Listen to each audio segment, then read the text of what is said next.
Thank you all so much for tuning in to Connect. You know that I love having a fellow female in tech in the seat next to me for interviews. No offense, males who've been on the show.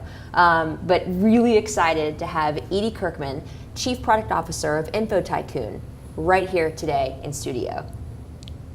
Thank you. Excited to be here. It's really cool. You know, Chief Product Officer is an amazing title. And again, I would love to see more and more women rising to that C level, especially in tech companies. So anytime I can have some one-on-one time with one, awesome. Tell us about InfoTyco.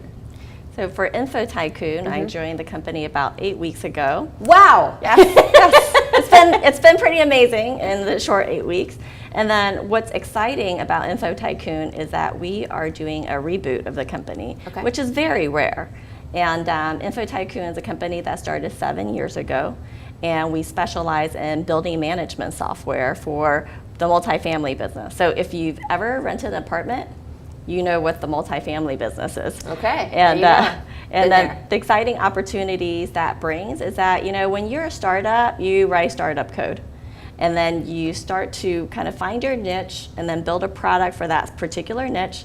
And then over the years, you grow and grow and grow. And then customers say, oh, why don't you do this for us? Why don't you do that for us? And you do it.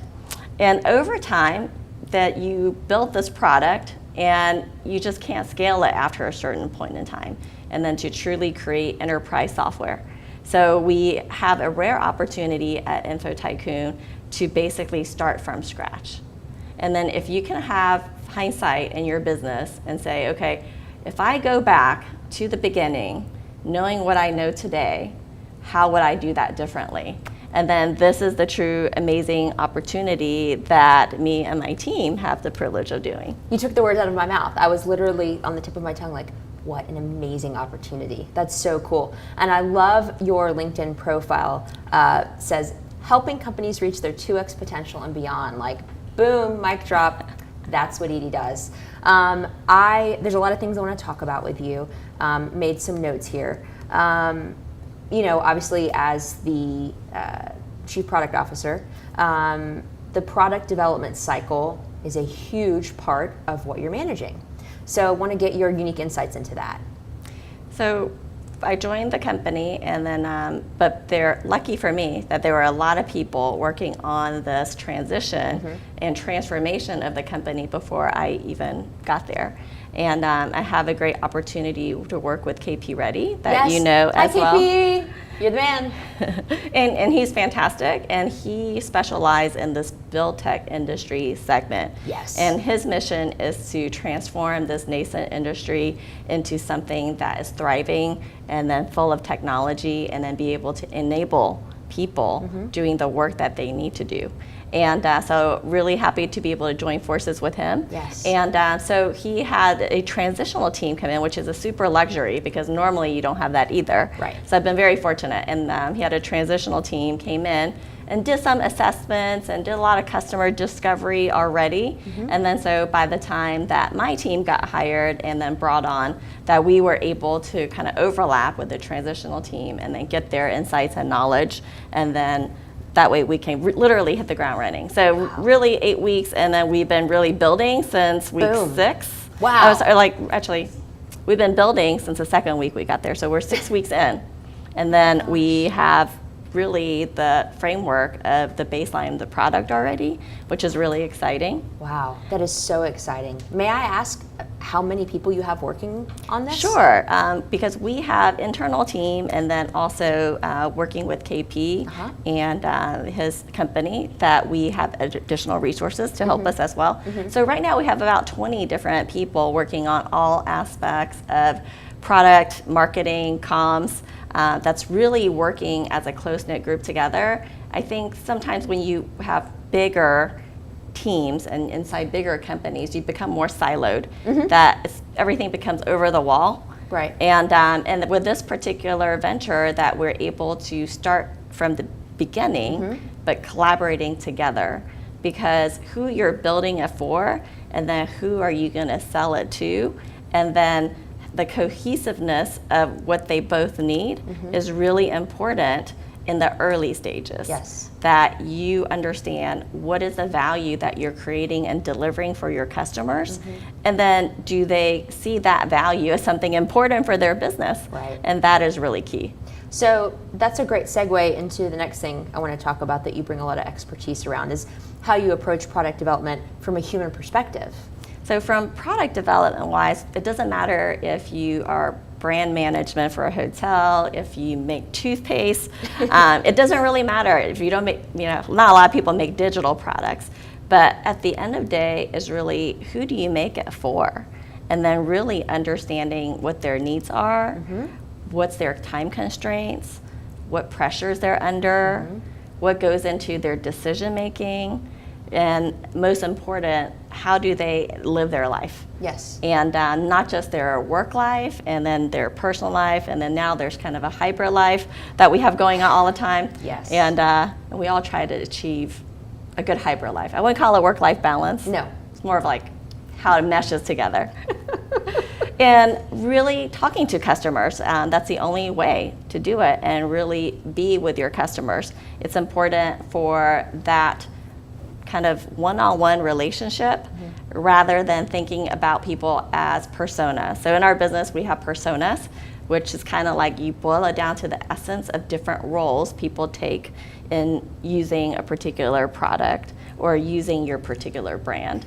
And sometimes that gets a little cliche that you have, Abby, the administrative assistant, likes to do these type of things, and she thinks that is important.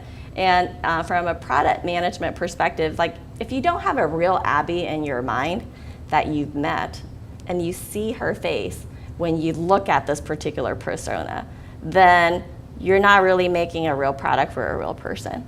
And then as a company, you have to figure out how do you get everybody on board, right. And not only your salespeople, your account management people are customer facing, and then you're getting all these stories secondhand, and you're regurgitating them and thinking and making it your own. So how do you collect that knowledge from your customers and then be able to disseminate that within your own internal team, whether you're an engineer or whether you're a support person, and definitely for designers and for product management.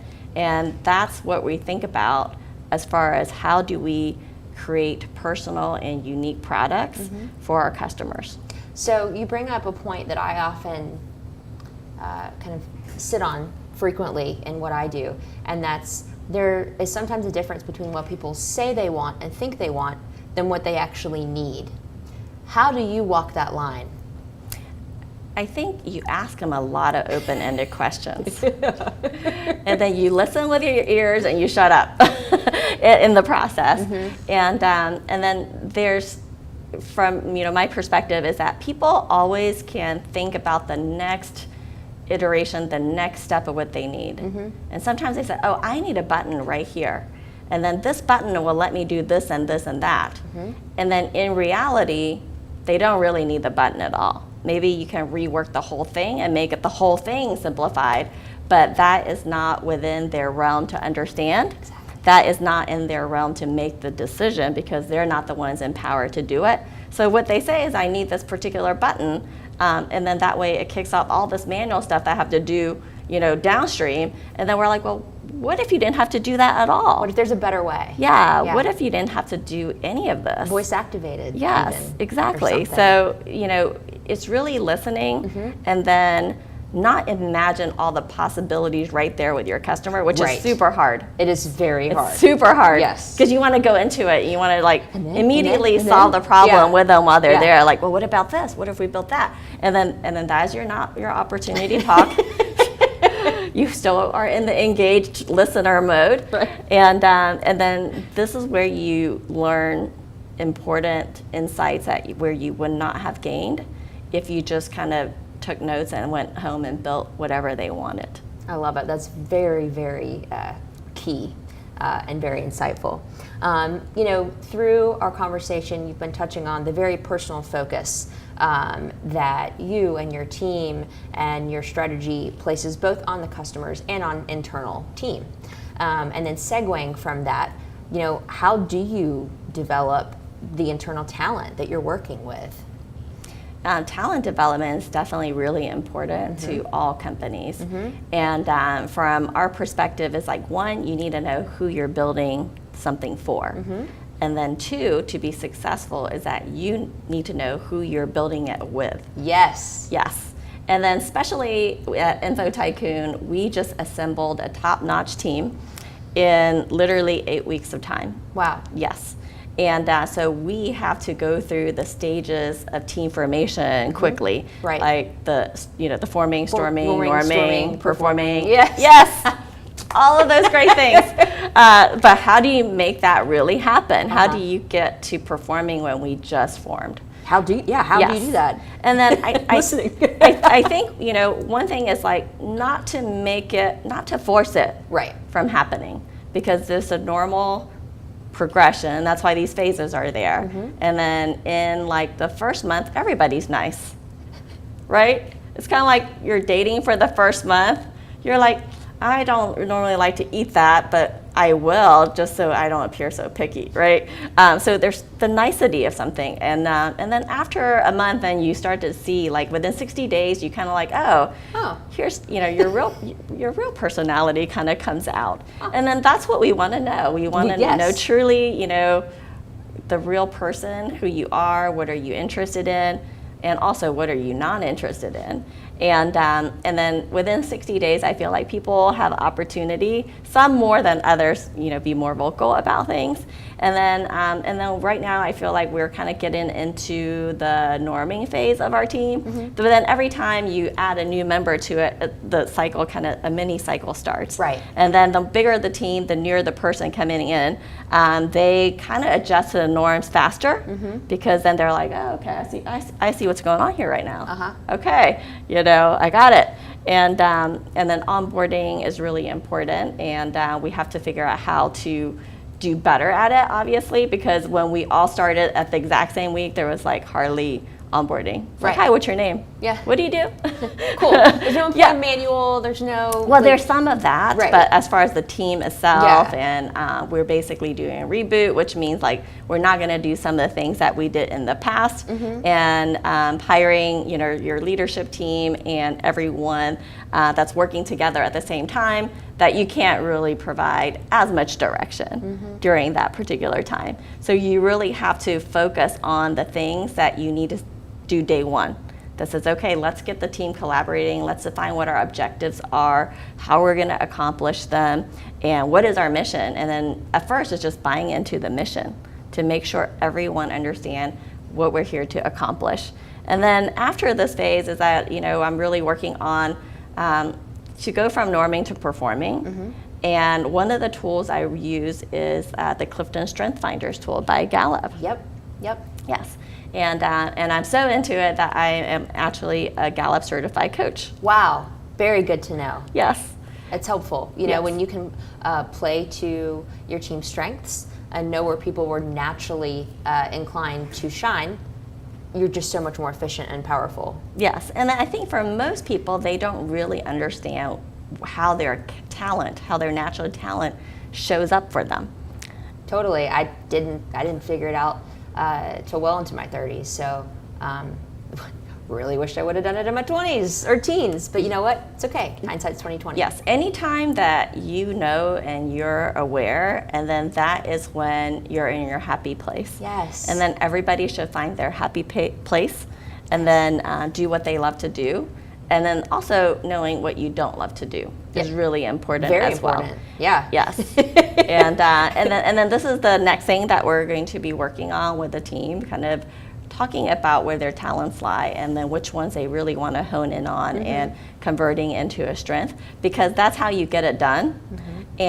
But we want you to enjoy how you do it. Yes. And then also understanding beyond the individual person perspective is that as a team, what are people great at that really can partner together to say, that is really not my normal strength, but I know so-and-so is great at that. And then let's work together and then see how we can tackle something. And that is tremendously important when you know not to be shy, as well to just raise your hand and say, hey, I normally don't do this, but I would love to jump in. Yeah, I know that I can offer value here. Yes. Totally. That's so weird how the universe works. I was just listening to a podcast yesterday about, how to lead when you're not in charge and speaking up, and it's a cool world we're living in. Edie, when you were a little girl or a teenager, did you know that you would be doing this today? Like, did you see yourself on this path? Well, product management is something that nobody ever told you about, right? As a career. Totally. And I think schools now teach you that. It's Yes. It's actually a thing now. It's a thing. But it didn't used to be a thing. No. I think everybody experimented with product management, and then you hear kind of from the Google perspective, they're like, oh, we need product managers, and how do we do it? So they came up with like a Bootcamp of engineers that converted into product managers. And then so that's when Google started, and then, so it was not a thing even for Google. Yes. Thank you for starting that. Yeah, but in reality, the product management practice been around forever. And as long as people had needs, and business sold things, there's a person managing the product that you sell to your customers. Yeah. So it's been around forever. We just never formalized it and then made it a thing. And so definitely did not learn about it in school, and then definitely did not think when I was a little girl where, I think I was in high school, and then we got computers in the library. Right. This is dating me. So hyperlinks that are colorful, and you click on it, and it took you to another blue screen page with other colorful links on it. So from that perspective, it was seems so far ago, so long ago. I know. And but the path really is just kind of incremental to figuring out, what do you want to do in your life and how to get there. I didn't really know what I wanted to do until I started working for UPS. It was a first great opportunity. I just want to get my foot in the door into technology. And at the time, actually, I worked for a recruiting firm. I was in college, and I interviewed a bunch of people and in technology, which was great because I was studying MIS, and I thought, I get to ask people what do they do and try to figure out, do I want to do that? Right. And then I started interviewing this role of a business analyst. And I thought, maybe I could do this today. And this was become like the .bomb. Mm-hmm. So everybody was hiring, and big companies wanted to be cool and set up these cool innovation places that you get to skateboard and ping pong tables, and it was around that time. And then UPS gave me a great opportunity because they were relocating here in Atlanta. They said, we're going to hire 200 people and create an innovation center for technology. Wow. And then I got to interview at UPS, and then the guy that interviewed me was a technical manager, and he's like, I don't know anything about your resume, what it says right now, because it's like nothing technical. But he interviewed me, and then he saw something that actually made him give me a job offer. Which was a business analyst, working for UPS. Yep. And over time, I took different roles there. I was there for a decade, basically. Wow. And then I took moved into technical development. Did some Java development way back when, and then and I realized that no matter how well the solution you create, it could be the best architected solution, but if it's not hitting the mark for your customers, then it really means nothing. Preach. And so from that point on, it's kind of like the aha moment that I thought, I need to move myself closer to the customer somehow. Yes. And then I saw the product management role, and I really want to be there, but it was not obtainable at that moment. So I slowly moved departments, and then I went into kind of managing UX and content, and then really try to figure out how to work on myself. And it required going and taking classes and getting an MBA before I could truly move to the business side. Right. Because they're not taking you seriously until you have maybe an MBA or other job experience. So finally I got there. You got there. I got there, yes. And then I worked on a product that they were about to sunset because they were acquired a company. And but getting my foot in the door and then really being able to turn that product around a little bit more, and then giving the company more insights about how this is different than the mainstream of how UPS operated, and then kind of being proactive and making proposal of where things need to be. That really helped me with my career in being a product manager. Mm-hmm. It's really, you're a problem solver. Yes. And then you have to figure out, are there gaps between what you think your customers need versus what they truly need. Right. Because it's not about you at the end of the day. Most people don't get to work in businesses where you're the customer using your product for the most part. And then really you have to kind of like get beyond yourself, because it's not about us, it's about our customers. Absolutely. I mean, it really is. That is the essence of success, is when you can hone in on what your customers want and need and deliver it, and they are happy and everything works. Yes. Edie, it is such an honor to meet you, have this time with you, hear about your story. How do you prefer people connect with you after watching this? Is it LinkedIn? Is it Twitter? Do you blog? Like how do you like to be contacted? I feel like LinkedIn's like the new business Facebook. Totally. Yes. Yeah. Yes. I find myself like taking hiatus away from Facebook sometimes. Understandable. But I will still check my LinkedIn, because Okay. I'm like, ooh, what are they doing? What's going on? Yeah, it's kind of like a curated news feed. Well, it's just, as well. You're not going to see as many, cat videos. True. And you will feel smarter after having left the platform usually. True. Unlike exactly. others. Instead, you get to learn about crypto kitties, which is kind of cool. Well, Yeah. so, and I love cats, right? So no offense to cats, just the difference between Facebook and LinkedIn, I think we can all understand. So my preferred channel is LinkedIn. Cool. And then just LinkedIn/Edie Kirkman, and then you will find me there. Yeah, I'm kind of stalking her right now as we're interviewing, so that's what I do. Edie, it's been an honor. I hope we'll stay in touch. Again, it's so cool to meet you in person, and I'm excited to watch your journey at InfoTyco, and always let me know how I can help. Well, thank you. So nice to meet you. Pleasure meeting you Thank as well.